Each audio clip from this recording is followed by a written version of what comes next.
Hi everyone, welcome to Forecast 2015. My name is Josh Nelson. I'm the founder and the CEO of Keystone Financial Services. One of our most important values is proactive communication, and that's our goal for today. This is a shortened version of the presentation that we gave live at Mariana Butte Golf Course on January 28, 2015. Let's get started. So today we're going to cover all tenses as we review the past, the present, and the future, and I'll share my thoughts about where we've been, where we are, and where we may be going. 2014 was full of surprises. Some were good, some were not so good. The S&P 500 index, which covers large U.S. companies, finished the year at 11.39%.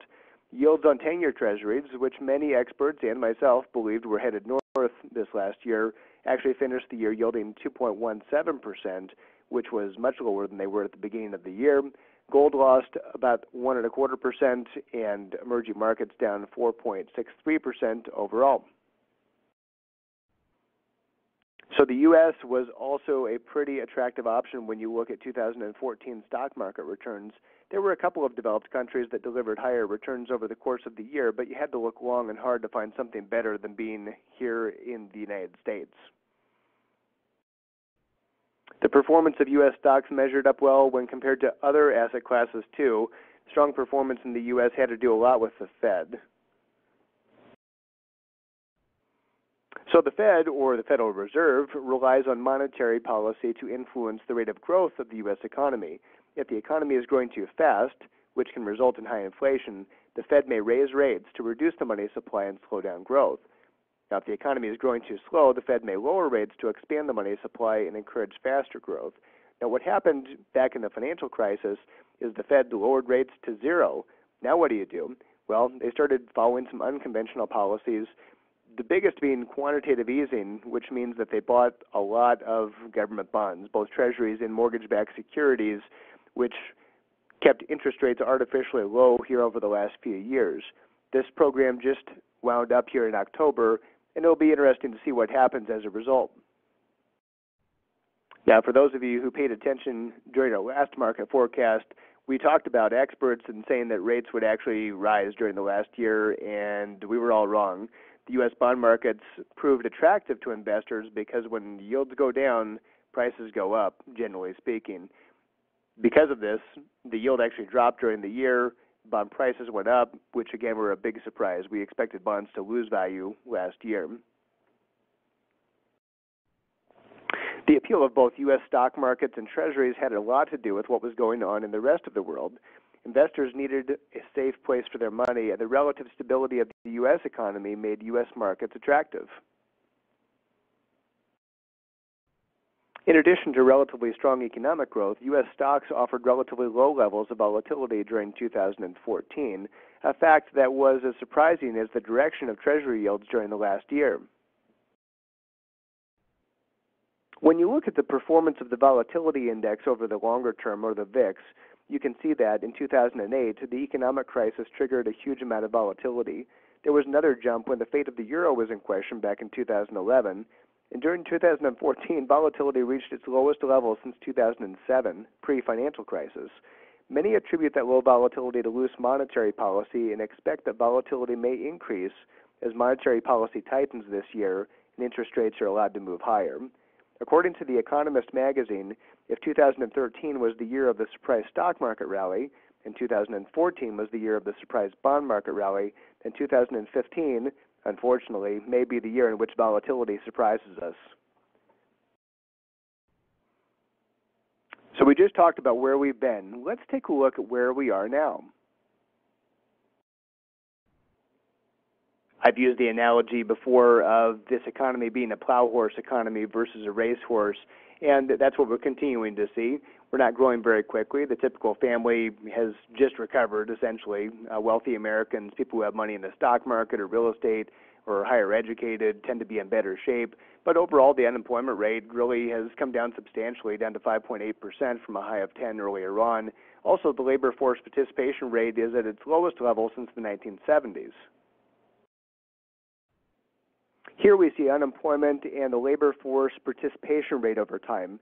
you can see that unemployment is up at 10% in the fall of 2009, and that's dropped all the way down to 5.8%. Now, despite the improvement in these unemployment numbers, the labor force participation rate has declined. So some say that this is a sign that little economic progress has been made, that the economy remains far from fulfilling its potential, and that looking at these numbers, really, we haven't seen much improvement in the labor market.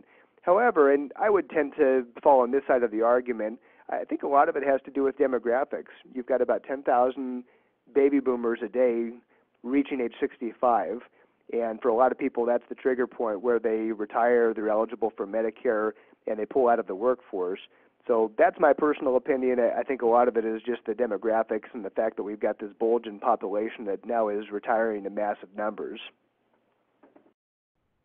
In the good news column, we have home prices recovering, the deficit back at a normal level, and the national debt stabilized.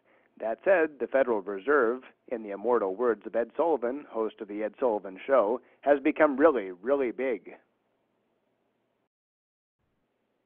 Not everyone agrees that the Fed's balance sheet has gotten too big. As it turns out, the balance sheet has averaged about 5% of nominal GDP for some time. Other central banks, such as the Bank of England and the European Central Bank, have balance sheets that are about 20% of GDP. That's about where the Fed is now. Regardless, the Fed has plans to reduce the size of the balance sheet over the next decade. Which brings us to another important point, in that we are at a tipping point in monetary policy for central banks, not just in this country, but around the world. In the U.S., the Fed is expected to tighten by raising the federal funds rate this year in 2015. Fed Chairwoman Janet Yellen has emphasized that that decision will be data-driven. Possibly the most important piece of data is inflation, and if inflation remains below their target, tightening might happen later rather than sooner. Now, in the UK, it's also expected to tighten, but many other countries are headed in the opposite direction. In Japan, Europe, and China, central banks are loosening monetary policy to help spur economic growth. The most notable slowdown in growth has been from China. From 1980 through 2012, they grew at about 10% a year economically, and during the third quarter of 2014, that growth rate had slowed to 7.3%, and that slowdown is expected to continue. The International Monetary Fund predicts that China's growth will slow to 6.3% over the next 5 years. Slowing growth in China has changed supply and demand dynamics for natural resources in general, and oil in particular. Since 2013, the world supply of oil has increased dramatically. Late in 2014, the International Energy Agency forecasted that oil demand would drop during 2015, and lots of supply and falling demand, among other factors, has caused oil prices to move substantially lower. The main driver behind higher supply during the past 2 years has been the United States, which is now the largest oil producer in the world. In 2012, the U.S. produced about 11.1 million barrels of oil each day. In 2013, that was up to about 12.3 million a day. While we might love the $2 or so per gallon of gas, it's important to recognize there will be repercussions around the world. Some could be positive and some may be negative. In general, the beneficiaries of lower oil prices are consumers and businesses in sectors unrelated to energy production. If you think about it, every sector will benefit except for energy. The United States, China, Europe, and India are big winners. The major losers in all of this are the countries that have most of their economy covered by oil exports, for example, Saudi Arabia or Venezuela. A couple of the unique things here are that Saudi Arabia actually has quite a bit in reserves. They can weather this for quite some time without running into problems. Venezuela, on the other hand, needs oil to be at $120 a barrel just to cover its current spending. So they're actually at risk of default right now, which could impact other countries. In Iran, the situation is much more dire. They need oil at $136 a barrel just to cover their current spending needs. At this point, they could be in for a lot of civil unrest, a lot of political turmoil there based on oil being at these levels. Russia also is probably headed towards recession, and it will be very interesting to know how Vladimir Putin ends up reacting to the price of oil being at this level, especially if it ends up staying at this price for quite some time. The newly inaugurated Congress is likely to encounter some challenging situations in 2015, just as the rest of us are. Let's take a look where we may be going. Remember the plow horse economy? Well, there is a forecast for growth in the U.S., but it's not particularly strong. We continue to trudge forward, and it's important to remember that there are a lot of issues that could affect that growth rate. Now, 2015's global GDP estimates are like weather forecasts. Right now, the outlook is for mild and sunny weather, but there is potential for storms to move in. Experts still believe that the biggest threat to economic growth is a negative global event. Of course, not all global events are negative, and some could help global GDP, but let's take a look at a few of the things that could affect the growth rate in 2015.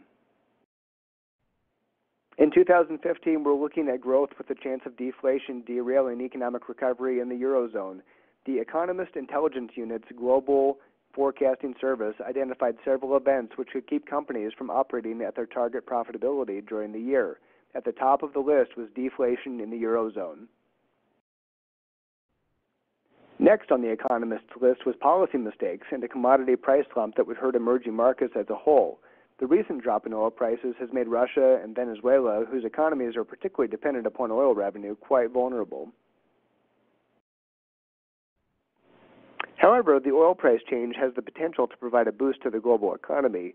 In the U.S., for example, 70% of our economy is consumer spending. When you think about what we're paying for gas right now, that's a lot of extra dollars in our pockets. And of course, you look at businesses and the impact that they are seeing in their budgets right now because of lower transportation costs. That's a big, big impact that I think we're going to see not only in the U.S., but throughout the world. Another possibility for 2015 is the prospect of spillover from Syria's civil war affecting its neighbors. Unfortunately, this is just something we have to live with, right? Unrest in the Middle East, and it continues. Another cloud on the horizon is Russia's intervention in Ukraine escalating and leading to renewed Cold War-era tensions. And another factor which could have a profound effect on global GDP around the world is the slowdown in China. Monetary and fiscal policy. These are the actions taken by the central banks and those taken by governments. These should, in theory, be complementary, but as we saw earlier, that's not always the case. Speculation about the timing and the magnitude of the Fed funds rate hike will continue until the Fed starts raising rates. There is some trepidation about this. The best case scenario is that American economic growth won't be impacted, but the worst case is that the American economic growth would falter and we end up going into a recession. As we saw before, at 2.5% GDP growth, it really wouldn't take that much to put us into a recession. So we've considered scenarios related to economic performance. Let's spend a few minutes now looking at predictions for the markets. The Barron's Outlook for 2015 polled 10 market strategists about their expectations for the coming year, and the consensus was about a 10% return on the S&P 500. Where did this come from?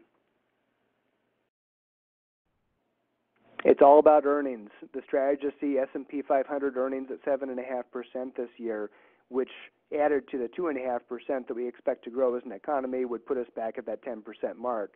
Most believe that higher earnings will be the market's chief propellant this year. While some earnings growth is expected in 2015, on the whole, U.S. share prices are not cheap. Barron's 2015 Outlook reported that U.S. stocks are neither cheap nor expensive based on the market's current price-to-earnings ratio. Few strategists expect the multiple to expand much in the coming year, which makes earnings all that more important. For example, one expert cited by Barron's, who did not participate in the Outlook for 2015, said that Europe is awash with investment opportunities that are cheaper than those found in the American stock market. He also pointed out that European companies are growing their earnings faster than the U.S. in general. So, deflation is a significant risk and definitely could affect the profitability of European companies, but the point is no matter what happens to the world in 2015, there will definitely be opportunities for investors.